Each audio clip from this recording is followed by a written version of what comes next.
Ivy League or Bush League? Well, former Harvard quarterback and Buffalo Bill Ryan Fitzpatrick has been named the starter for 2014 by head coach Bill O'Brien of the Houston Texans. It's a little bit early to make that decision if you ask me. Let the guys play a few preseason games, at least go to training camp and see who runs the offense better. Can you really tell that in little mini camps?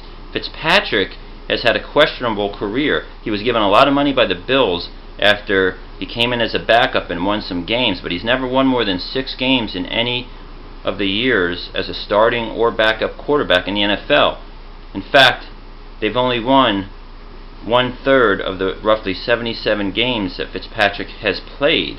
So, a little bit premature. Now, Tom Savage is a little bit raw, being drafted in the 4th round out of Pitt, and may be the franchise quarterback of the future for the Texans. Some coaches like to throw the guy right into the fire, and some guys like to bring him along slowly.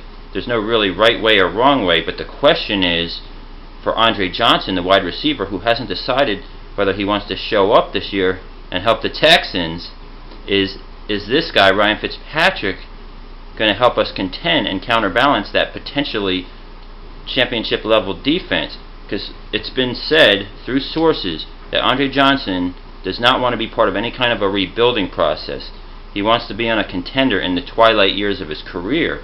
And if the Texans go with Fitzpatrick or groom their rookie quarterback Savage, either way, it looks like a rebuild. However, a defense could make any team a contender.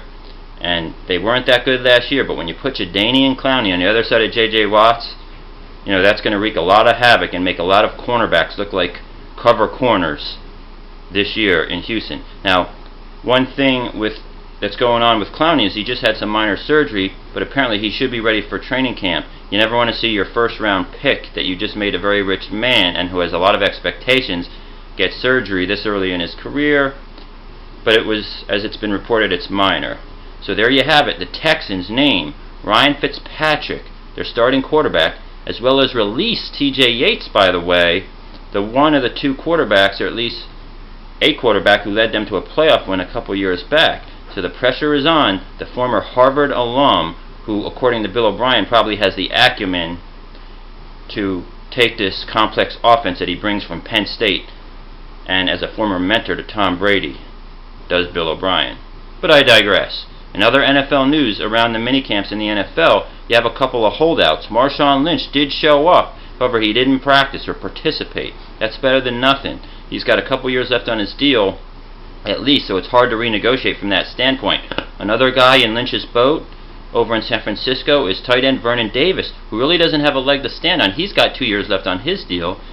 He didn't produce in the playoffs.